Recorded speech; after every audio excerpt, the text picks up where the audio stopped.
وإذ قال إبراهيم رب اجعل هذا البلد آمنا واجنبني وبني أن نعبد الأصنام رب إنهن أضللن كثيرا من الناس فمن تبعني فإنه مني ومن عصاني فإنك غفور رحيم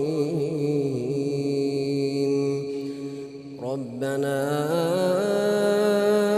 إني أسكنت من ذريتي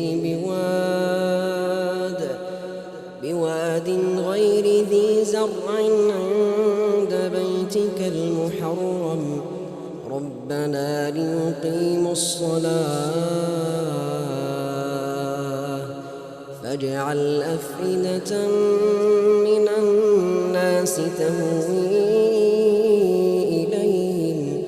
وارزقهم من الثمرات لعلهم يشكرون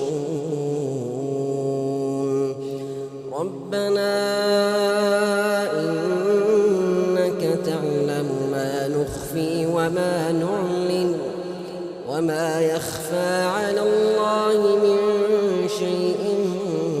في الأرض ولا في السماء الحمد لله الذي وهب لي على الكبر إسماعيل وإسحاق إن ربي لسميع الدعاء رب اجعلني مقيم الصلاة ومن